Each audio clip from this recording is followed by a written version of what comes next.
Lecturas de la 27ª semana del tiempo ordinario, martes 8 de octubre de 2024. Jesús nos invita a acoger su persona y su palabra con un corazón dispuesto.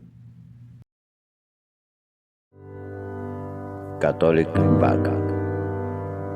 Reflexión y fe. Una puerta a la esperanza.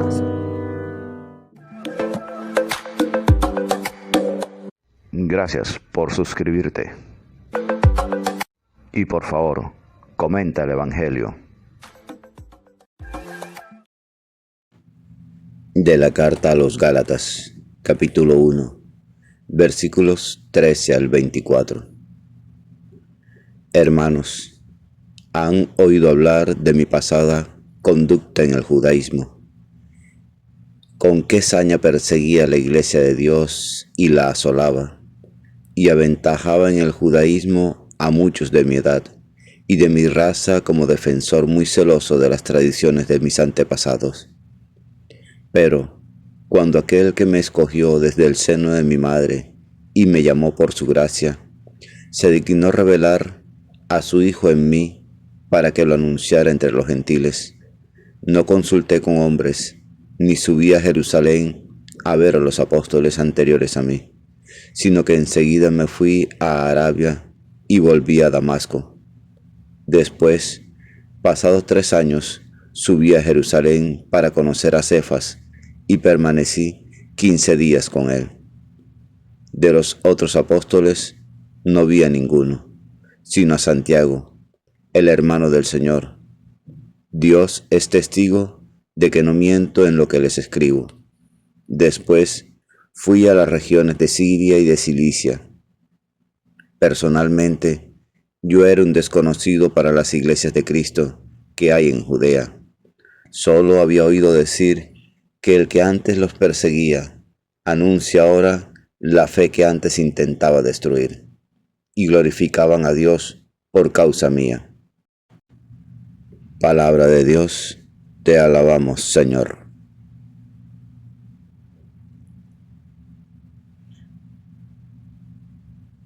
Salmo 138. Guíame, Señor, por el camino eterno. Señor, tú me sondeas y me conoces. Me conoces cuando me siento o me levanto. De lejos penetras mis pensamientos. Distingues mi camino y mi descanso. Todas mis sendas te son familiares. Tú has creado mis entrañas, me has tejido en el seno materno. Te doy gracias porque me has plasmado portentosamente, porque son admirables tus obras. Mi alma lo reconoce agradecida, no desconocías mis huesos. Cuando en lo oculto me iba formando y entretejiendo en lo profundo de la tierra. Guíame, Señor, por el camino eterno.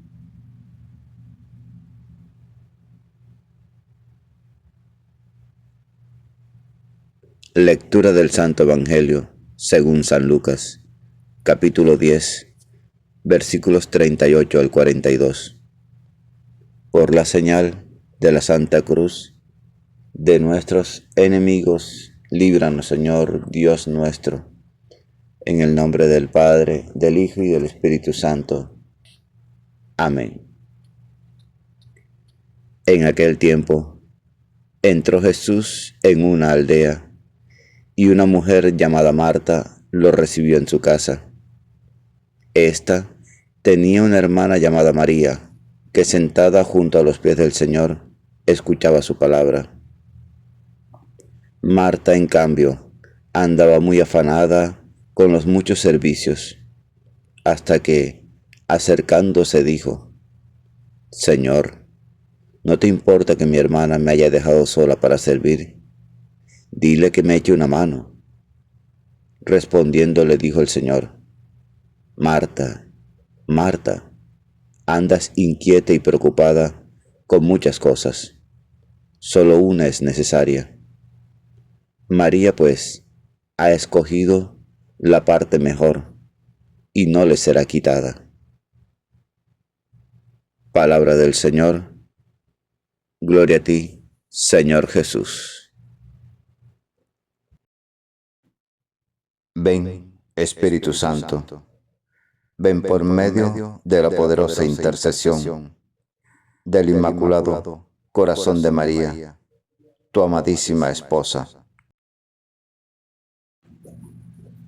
Los Gálatas, convertidos a la fe cristiana, eran de origen pagano y nunca habían practicado la religión judía, pero estaban en comunión con las otras iglesias y, de ellas, vinieron estos judíos mal convertidos, que incapaces de enfrentarse con Pablo, se pusieron a predicar luego de su partida.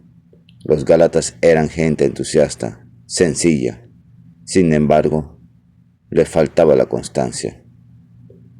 Esos perturbadores no negaban los milagros ni las parábolas de Jesús, ni su resurrección, pero no entendían que Jesús había venido para salvar por igual a todos los hombres, y que ya no servía la religión judía, ni valía el privilegio de los que habían sido el pueblo de Dios.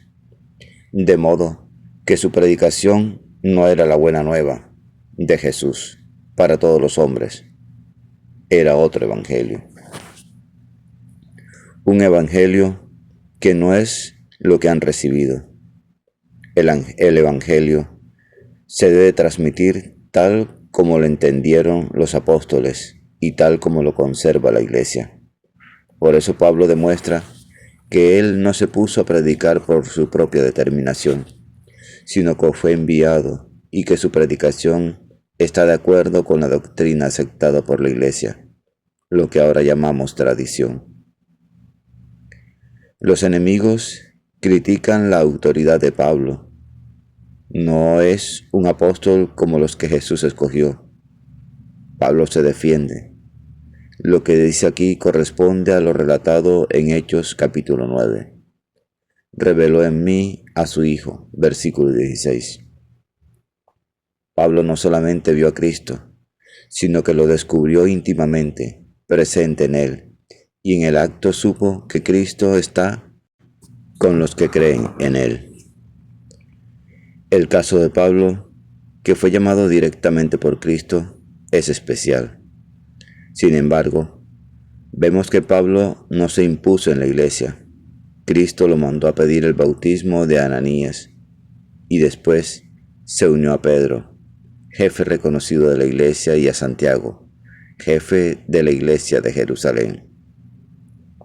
Esta unión o comunión es indispensable para que se pueda actuar en nombre de la iglesia, pero no es igual a la obediencia existente en el ejército o entre jefes y subordinados. Después Pablo dice: reconocieron las gracias que Dios me concedió, es decir, que admitieron que el Espíritu Santo actuaba por Pablo. Los responsables de la iglesia no deciden por su gusto, sino que tratan de obedecer al Espíritu Santo, el cual habla a través de los hechos.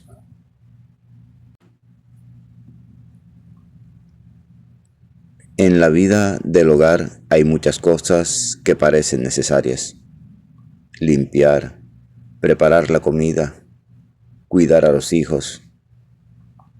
Haciendo esto, de alguna manera es a Cristo a quien se atiende. Sin embargo, una sola cosa es necesaria para todos: escuchar a Cristo cuando se hace presente. Todo lo demás ha de ser dejado por esto. Marta ofrece a Jesús sus servicios materiales cuando Él quiere entregarle las riquezas eternas. Ella trabaja y se afana y no tiene tiempo para estar con Jesús. El amor es otra cosa. Jesús es la paz y no lo recibe quien no lo atiende en la paz.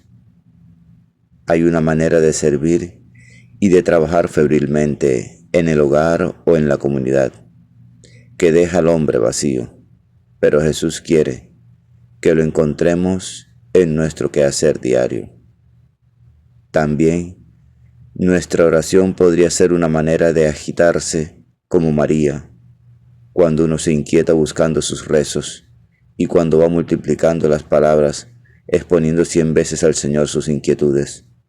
Cuando el responsable de la celebración se pone nervioso, preocupado porque el canto o la homilía salgan perfectos. Todos debemos procurar una forma de oración en que se toma tiempo para ponerse en presencia de Dios. Antes de empezar cualquier rezo, debemos escuchar dando tiempo para la meditación silenciosa de la palabra de Dios. Debemos acallar nuestros deseos para solamente orientar nuestra mirada hacia el Padre, que está presente en el secreto. Qué cosa más rara. En ciertas religiones no cristianas, la gente aprende a poner su espíritu en paz y silencio, alcanzando una verdadera serenidad. Y mientras tanto, nosotros entramos en la oración con nuestras preocupaciones varias y nos vamos con ellas. En el caso de que esta María fuera la misma María, llamada de Magdala, que acompañaba a Jesús, podemos imaginar lo siguiente. María está en el grupo de discípulos que, junto con Jesús, son recibidos por Marta, su hermana. Por no estar en casa propia, María no se preocupa mayormente por las preparaciones de la comida, y Marta se queja. Jesús entonces alaba a María, no solamente por lo que está escuchando, sino porque desde ya hace tiempo se ha decidido para seguirlo, junto con los apóstoles. Igual como estos, María ha escogido la parte mejor.